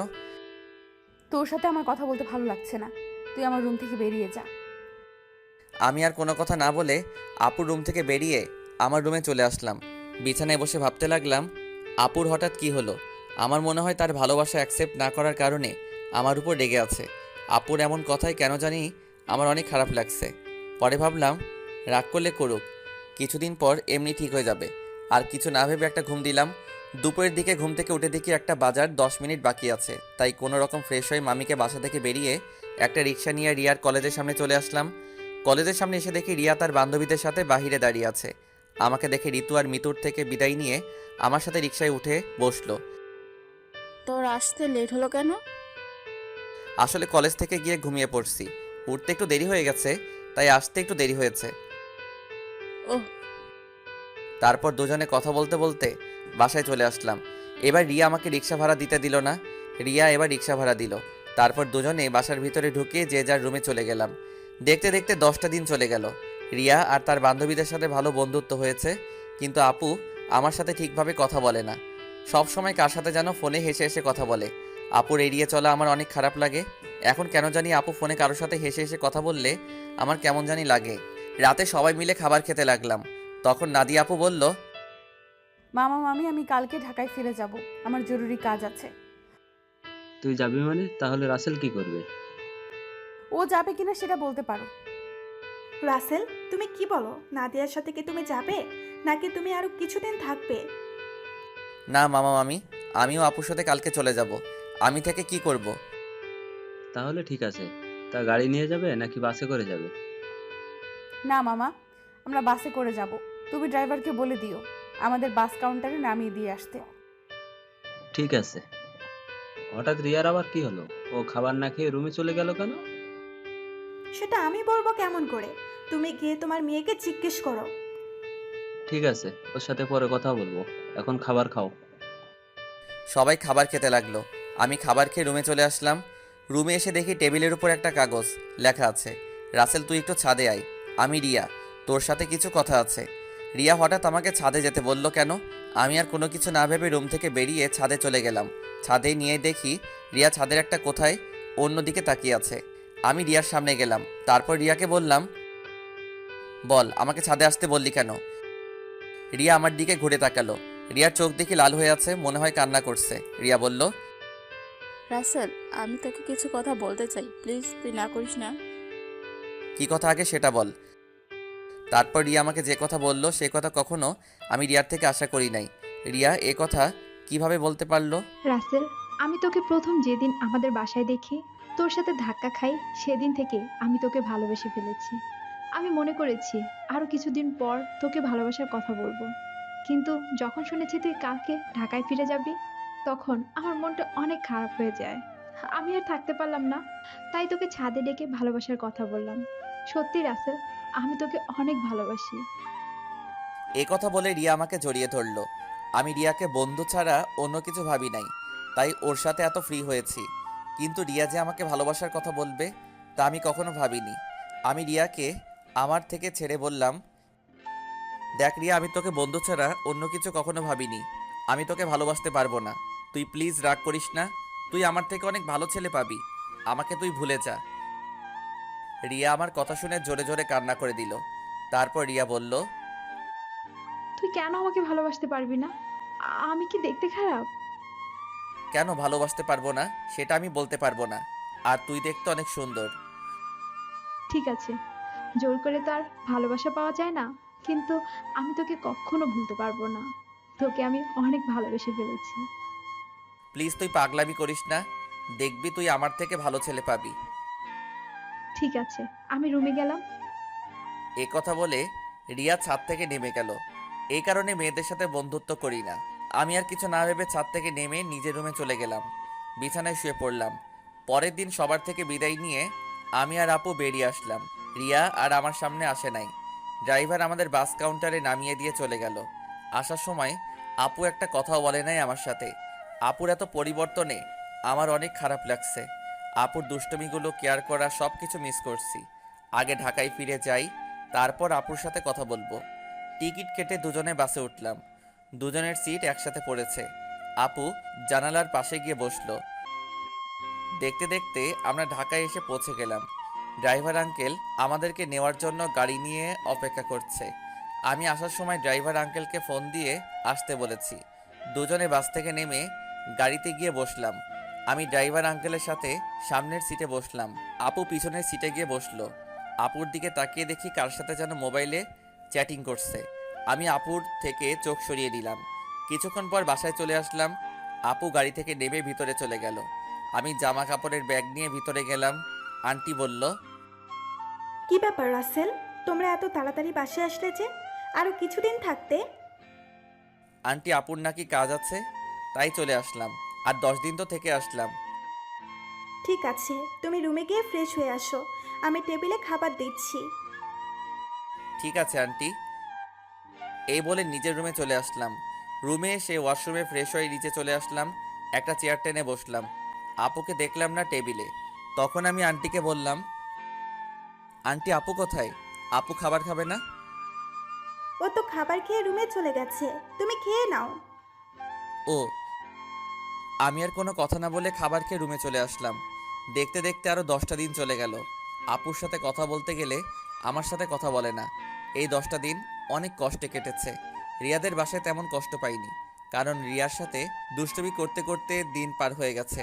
কিন্তু এখানে তো আপুই আমার সাথে সবসময় দুষ্টুমি করত। আমি এখন বুঝতে পেরেছি, আপুর সাথে কথা না বলতে পারলে আমি অচল। আপুর আগের দুষ্টুমিগুলো খুব মিস করছি। আমার মনে হয় আমিও আপুকে ভালোবেসে ফেলেছি। কিন্তু আন্টি আঙ্কেল কি আমাদেরকে মেনে নিবে? সমাজের মানুষ কি বলবে? আপুকে দেখি এখন সবসময় হাসি খুশি থাকে, কার সাথে যেন মোবাইলে সারাদিন কথা বলে। আপু কি তাহলে অন্য কাউকে ভালোবাসে? না, আমার মনের কথা আপুকে খুলে বলতে হবে। রাতে রাফিকে ফোন দিয়ে বললাম কলেজের সামনে দেখা করতে। রাফিকে বলে দেখি সে কি বলে। আমি একটা জামা গায়ে দিয়ে বাসা থেকে বেরিয়ে একটা রিক্সা নিয়ে কলেজের সামনে চলে গেলাম। কিছুক্ষণ পর দেখি রাফি বাইক নিয়ে আমার সামনে আসছে। রাফি বাইকটা সাইড করে আমার সামনে এসে বলল, কিরে, হঠাৎ জরুরি দেখা করতে বললি কেন? আসলে তোর সাথে একটা কথা আমি শেয়ার করি নাই, এখন না করেও পারছি না। কি কথা বল। তাহলে শোন। তারপর রিয়াদের বাসা এবং আপুদের বাসা থেকে সবকিছু খুলে বললাম। এখন তুই বল আমি কি করব? আঙ্কেল আন্টি যদি জানতে পারে তাহলে তো আমাকে বাসা থেকে বের করে দিবে। তখন আমি কোথায় যাব? তোর এই বন্ধু থাকতে তোর কোনো সমস্যা নেই। তুই আপুকে তোর মনের কথা খুলে বল, পরেরটা পরে দেখা যাবে। আপু কি এখন আমাকে ভালোবাসবে? আমি তো তার মনে কষ্ট দিচ্ছি। হয়তো কিছুদিন তোর সাথে অভিমান করে থাকবে, তারপর এমনি অ্যাকসেপ্ট করে নিবে। আমার মনে হয় আপু অন্য কোনো ছেলেকে ভালোবাসে। সারাদিন দেখি কার সাথে যেন মোবাইলে হেসে হেসে কথা বলে। আগে তুই আপুকে মনের কথা খুলে বল, তারপর দেখ আপু কি বলে। যদি রাজি না হয় তারপরও তুই আপুর পিছনে লেগে থাকবি। তোকে যদি সত্যি ভালোবাসে তাহলে দেখবি তোর সাথে বেশি দিন অভিমান করে থাকবে না। তুই আপুর সব অত্যাচার সহ্য করে নিবি। ঠিক আছে, আজকে আমি আপুকে মনের কথা খুলে বলবো। আমি আর থাকতে পারছি না। এই 10টা দিন আমি অনেক কষ্ট পেয়েছি। ওকে, চল তোকে বাসায় নামিয়ে দিই। ঠিক আছে চল। আমি রাফির বাইকে করে বাসায় চলে আসলাম। রাফি আমাকে নামিয়ে দিয়ে চলে গেল। বাসার ভিতরে ঢুকে দেখি একটা গাড়ি, কিন্তু গাড়িটা তো আঙ্কেলের না। তাহলে বাসায় কারা এসেছে? আমি দরজার সামনে দাঁড়িয়ে কলিং বেল চাপ দিলাম। খালা এসে দরজা খুলে দিল। আমি ভিতরে ঢুকে দেখি আপু শাড়ি পরে মেহমানদের সামনে বসে আছে। আবার একটা ছেলে দেখি তাদের সাথে আছে। আঙ্কেল দেখি বাসায়। সবাইকে অনেক খুশি খুশি লাগছে। আমাকে দেখে আঙ্কেল বলল, রাসেল, তুমি সকালে কোথায় গিয়েছিলে? আসলে আঙ্কেল রাফির সাথে ছিলাম। ও, তা দাঁড়িয়ে আছো কেন? বসো। দেখ, নাদিয়াকে ওরা দেখতে এসেছে।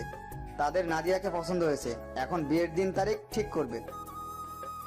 নাদিয়াপুর বিয়ের কথা শুনে আমার পায়ের নিচের মাটি সরে গেল। এখনই সবার সামনে বলতে ইচ্ছে করছে, নাদিয়াপু তুমি বিয়েটা করো না। আমি তোমাকে ছাড়া থাকতে পারবো না। আমি তোমাকে অনেক ভালোবেসে ফেলেছি, কিন্তু সেটা আর বলতে পারছি না। তাদের দেখে বোঝা যাচ্ছে তারা এই বিয়েতে অনেক খুশি।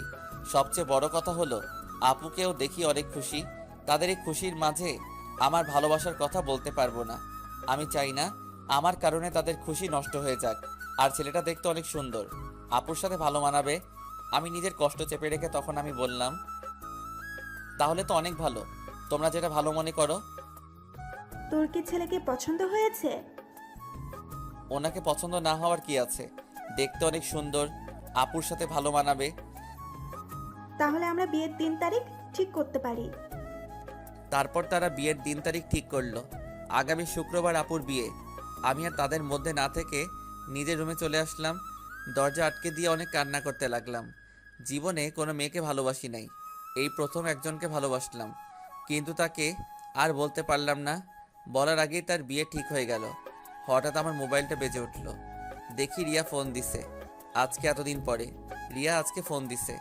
চোখের পানি মুছে ফোনটা রিসিভ করলাম। কিরে, কেমন আছিস? আছি কোনো রকম। তুই কেমন আছিস?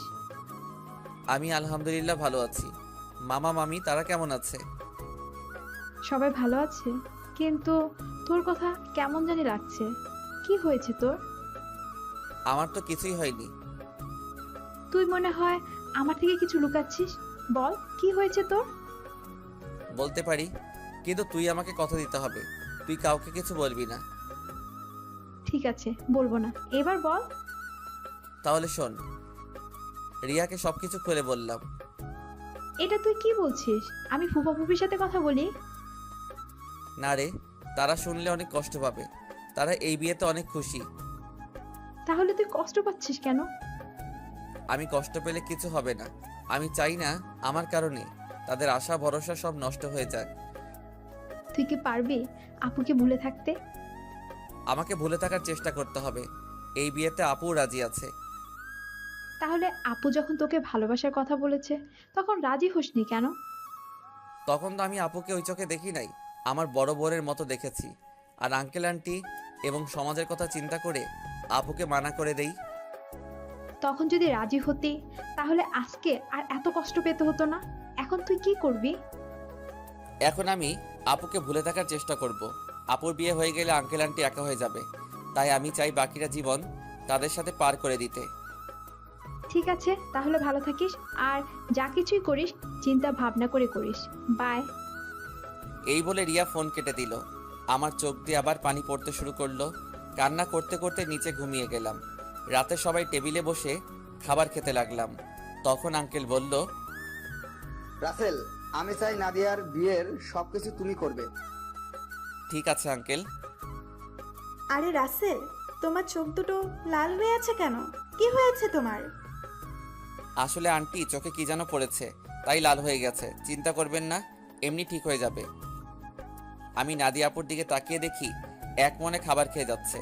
আমি তার থেকে চোখ সরিয়ে হালকা খাবার খেয়ে রুমে চলে আসলাম। রুমে এসে দেখি মোবাইলটা বাজতে আছে। হাতে নিয়ে দেখি রাফি ফোন দিছে। আমি রিসিভ করার পর রাফি বলল, কিরে, কেমন আছিস? আপুকে কি ভালোবাসার কথা বলেছিস?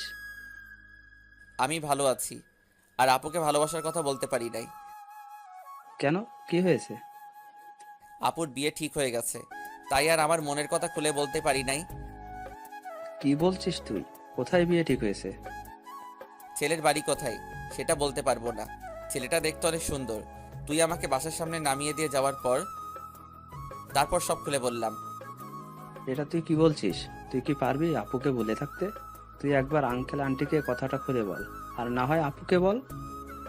না রে, আমি চাই না আমার কথা শুনে তারা কষ্ট পাক।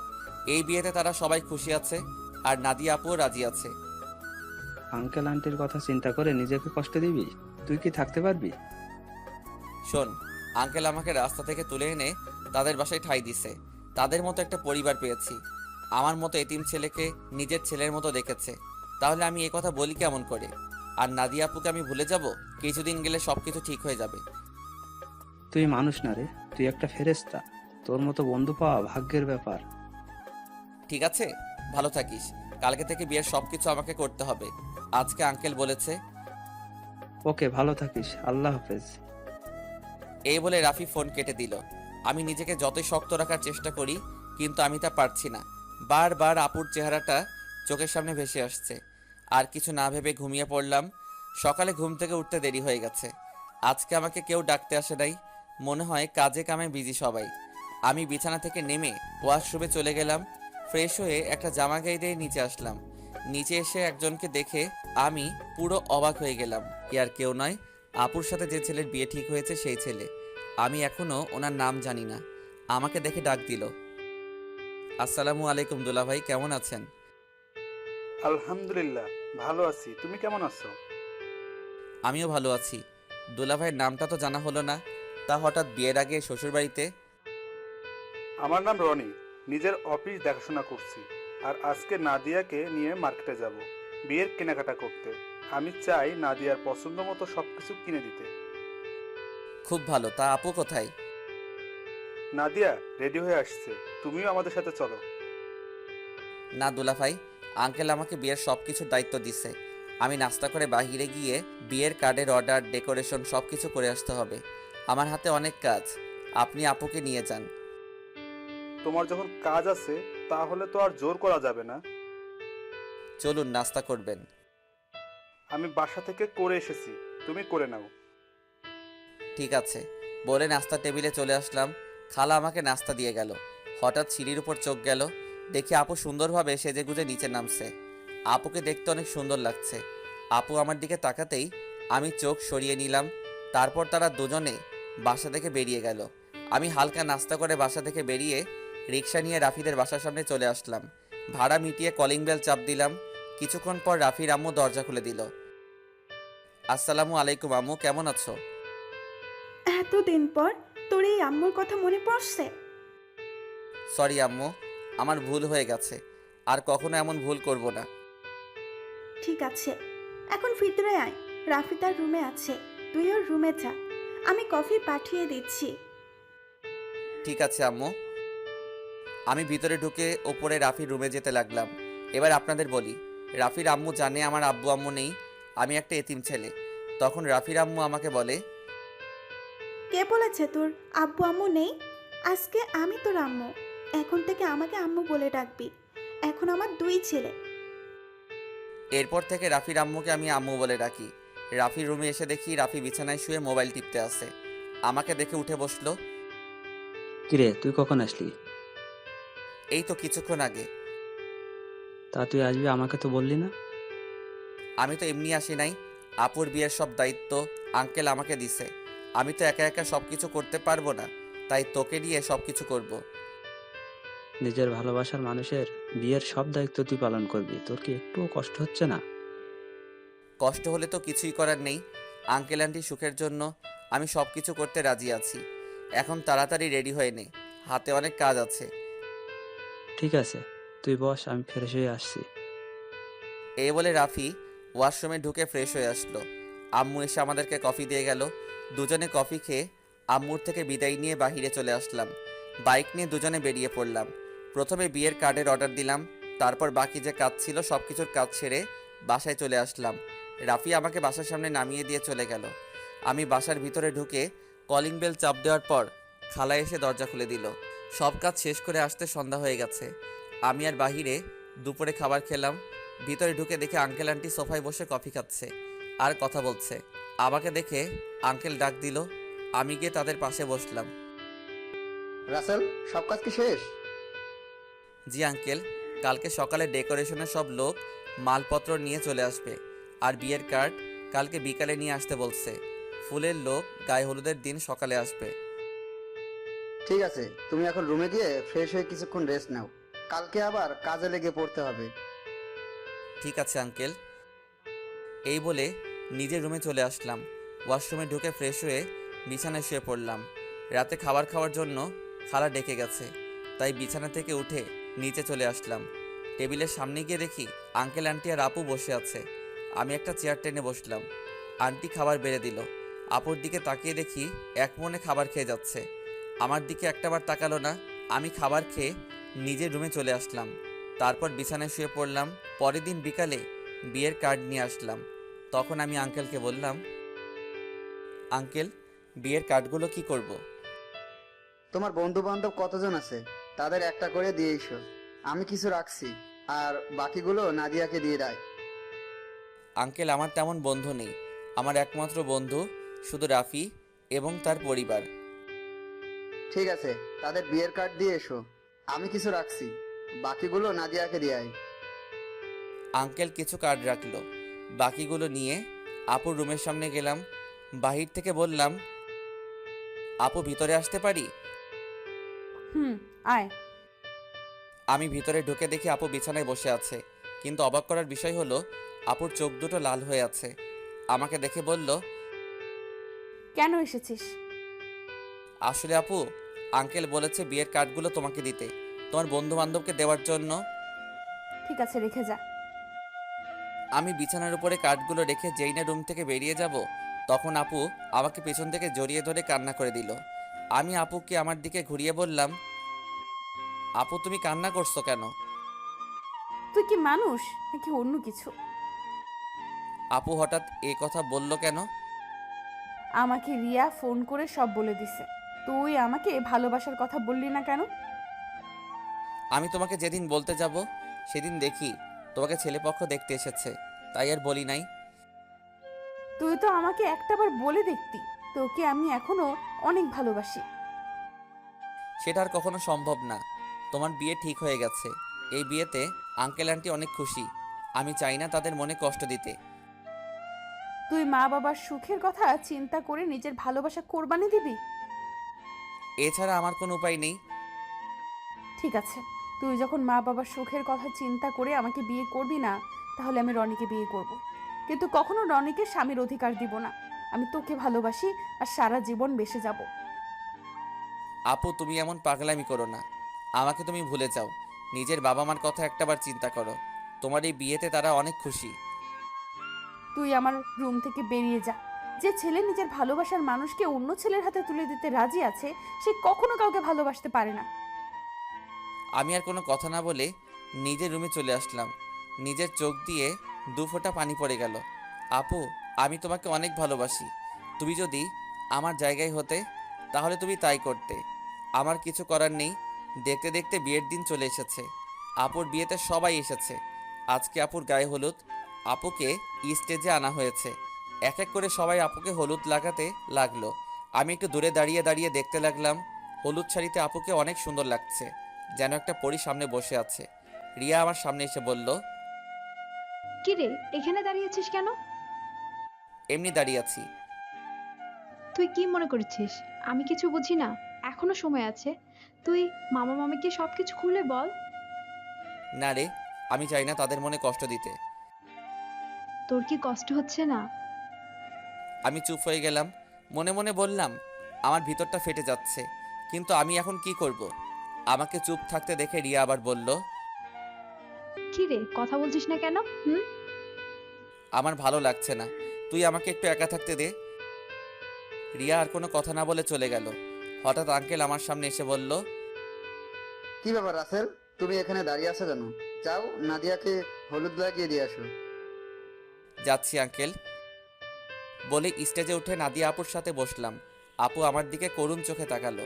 আমি একটু হলুদ আপুর গালে লাগিয়ে দিলাম।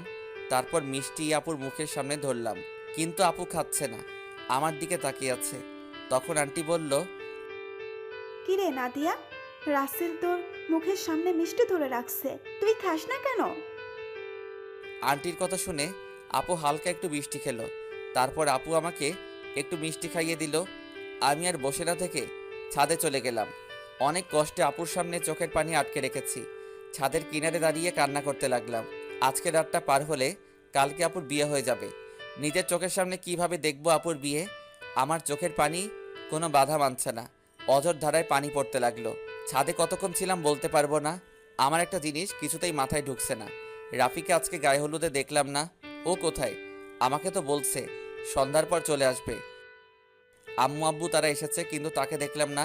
পকেট থেকে মোবাইলটা বের করে রাফিকে ফোন দিলাম, কিন্তু তার মোবাইল বন্ধ বলছে। আমি আর কিছু না ভেবেই নিচে নামতে যাব, হঠাৎ ছাদে কারো আসার শব্দ পেলাম। নিচের দিকে তাকিয়ে দেখি আপু ছাদের দিকে আসছে। আপু আমাকে দেখে হাত ধরে টেনে ছাদের কিনারে নিয়ে আসলো। তখন আপু বলল, নিজেকে এত কষ্ট দিচ্ছিস কেন রাসেল? এখনো সময় আছে। তুই আব্বু আম্মুকে সবকিছু খুলে বল। তুই যদি বলতে ভয় পাস তাহলে আমি বলি। না আপু, তুমি এই কাজ কখনো করবে না। তারা শুনলে অনেক কষ্ট পাবে। আমি চাই না তারা আমার কথা শুনে কষ্ট পাক। তুই কি পারবি আমাকে ছেড়ে থাকতে? আমাকে পারতেই হবে। রাসেল, শেষবারের মতো আমার একটা কথা রাখবি? কি কথা বলো? তুই কালকে আমার সামনে আসিস না। আমি তোকে সামনে দেখলে কবুল বলতে পারবো না। ঠিক আছে, আমি তোমার সামনে থাকবো না।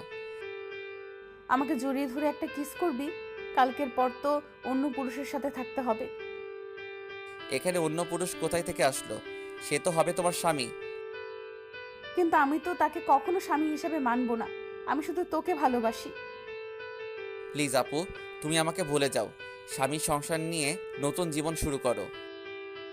আমি কখনো তোকে ছাড়া নতুন জীবন শুরু করতে পারবো না। আপু, তোমাকে আমার কসম দিয়ে বলছি, তুমি আঙ্কেল আন্টির মনে কষ্ট দিও না। সব বাবা মা চায় তার মেয়ে যেন সুখী থাকে। ঠিক আছে, তুই যা বলছিস তাই হবে। এখন আমাকে শেষবারের মতো জড়িয়ে ধরে একটা কিস কর। তোর কাছে এটাই আমার শেষ চাওয়া। আপু, তোমাকে জড়িয়ে ধরতে পারবো কিন্তু কিস করতে পারবো না। এটা একমাত্র তোমার স্বামীর অধিকার। ঠিক আছে, তাহলে জড়িয়ে ধর। আমি আপুকে জড়িয়ে ধরলাম। আপু শুধু চোখের পানি ফেলছে। আমাকে কিছুক্ষণ জড়িয়ে ধরে নিচে নেমে গেল। পরের দিন আমি কাজে বিজি থাকতে শুরু করলাম। সব কিছু ঠিকঠাক মতো দেখিয়ে দিতে লাগলাম। কিছুক্ষণ পর আম্মু আমার সামনে আসলো। কিরে রাসেল, তোকে গতকাল থেকে ঠিকভাবে দেখতে পাচ্ছি না। কোথায় কোথায় থাকিস?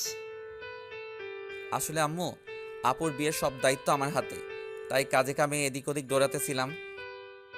তোর চোখ দুটো দেখে লাল হয়ে আছে, কি হয়েছে তোর?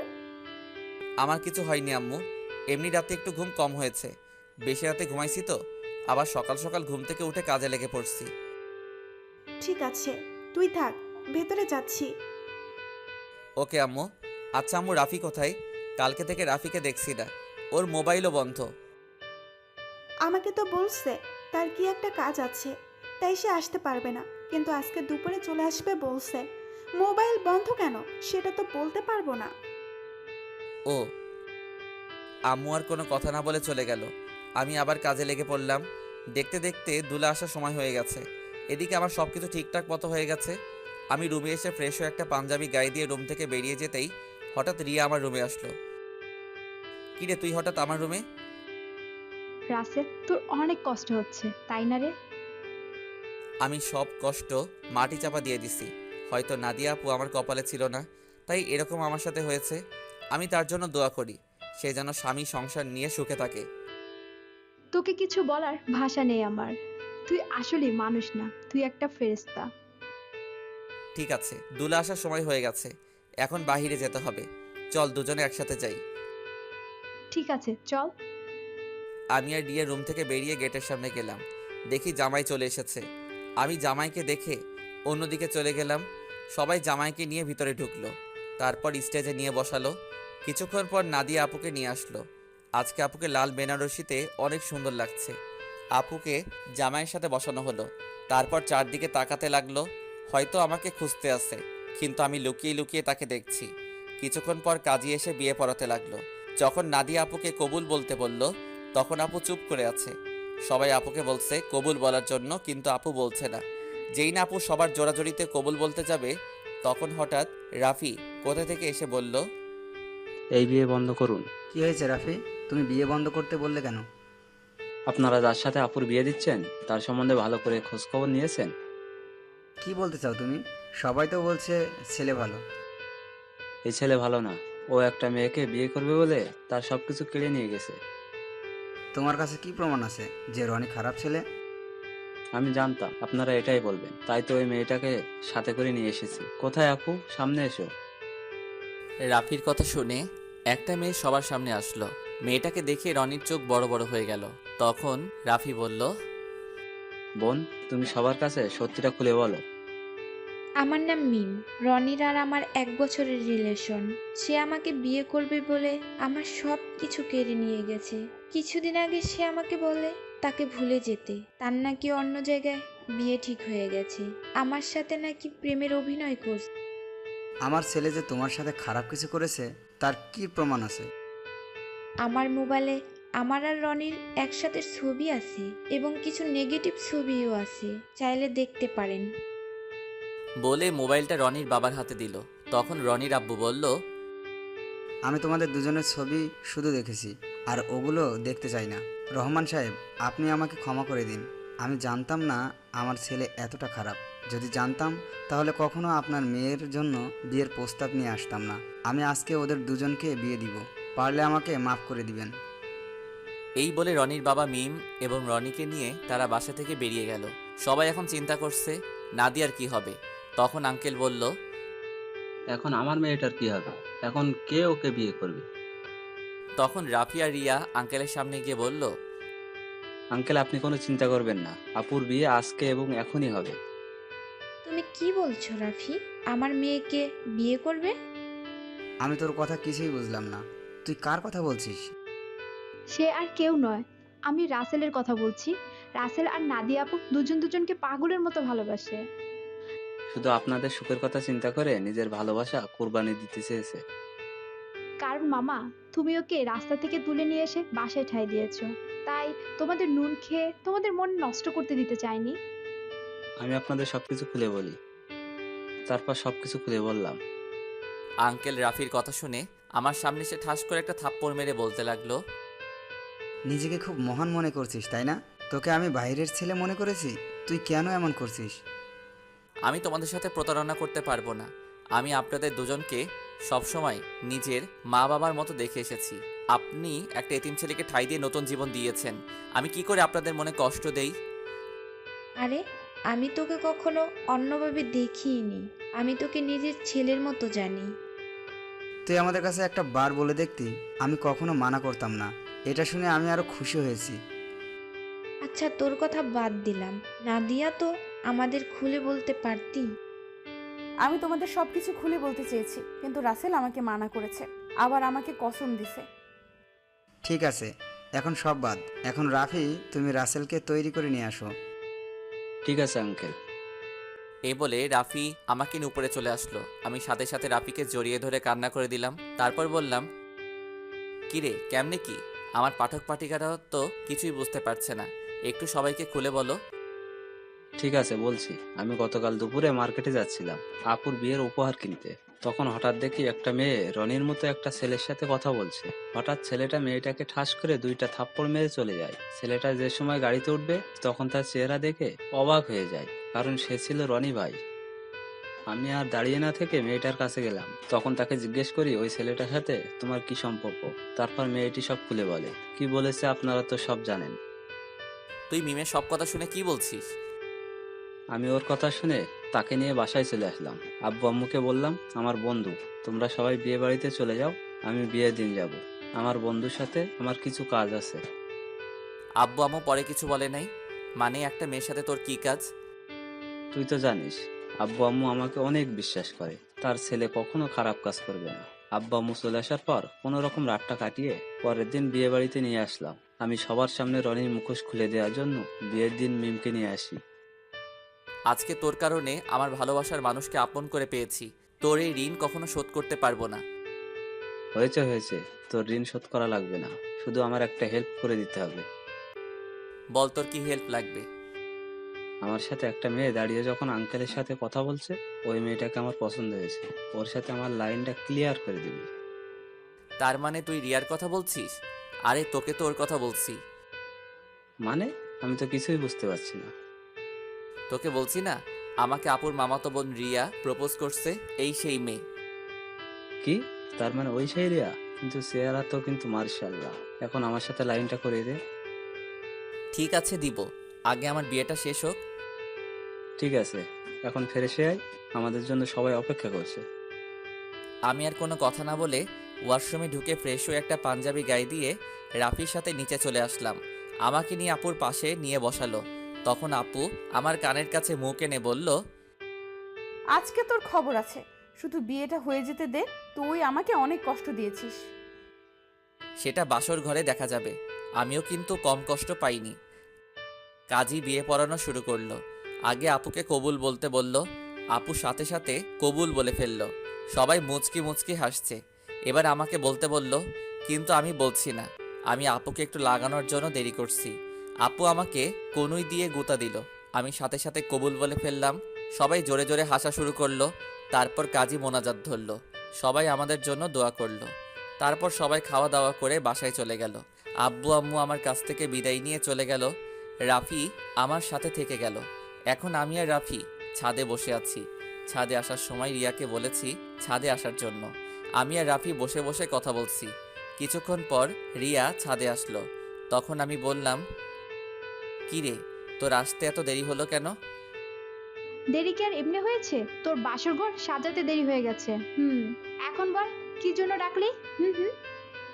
আজকে বিয়েবাড়িতে একটা ছেলে তোকে দেখে পছন্দ করে, সে নাকি তোর সাথে প্রেম করতে চায়। আমার কথা শুনে রাফি মাথা নিচু করে ফেলছে। তখন রিয়া বলল, ছেলেটা কে জানতে পারি? সে আর কেউ নয়, আমার কলিজা, আমার জানের বন্ধু রাফি। তাহলে না বলে তোকে বলতে বলছে কেন?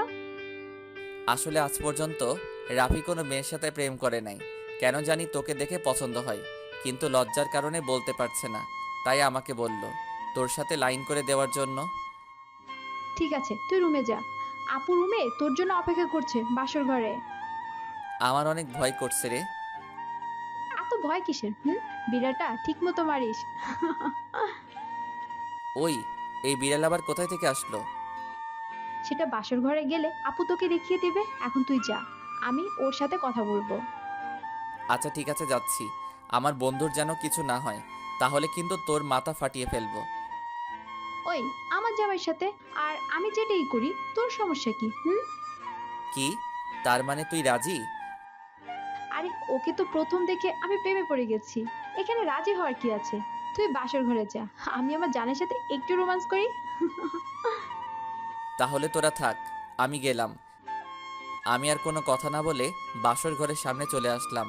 দোয়া দরুদ পরে আস্তে আস্তে রুমে ঢুকলাম। তারপর দরজা বন্ধ করে দিলাম। দরজা বন্ধ করে বিছানার দিকে তাকিয়ে যেটা দেখলাম, সেটা দেখে আমি পুরো অবাক হয়ে গেলাম। দেখি নাদিয়া আপু একটা লাঠি নিয়ে বিছানায় বসে আছে। আমি আপুর সামনে গেলাম। তখন আমি বললাম, আপু, তুমি লাঠি নিয়ে বসে আছো কেন? ঠাস করে একটা বাড়ি মেরে দিল। তখন আমি বললাম, তুমি আমাকে মারলে কেন? প্রথমে আপু বললি কেন? আপুকে আপু বলবো না তো কি বলবো? আবার ঠাস করে আরেকটা বাড়ি মারলো। তখন নাদিয়া বলল, আর একবার যদি আপু বলে ডাকিস তাহলে তোর মাথা ফাটিয়ে দেব। এখন থেকে আমার নাম এবং তুমি করে বলবি। তুমি করে তো সব সময় বলি, কিন্তু নাম ধরে কিভাবে বলবো? তুমি তো আমার থেকে বড়। কারণ এখন আমি তোর স্ত্রী, আমাকে নাম ধরে ডাকবি। ঠিক আছে, এখন থেকে নাম ধরে ডাকবো।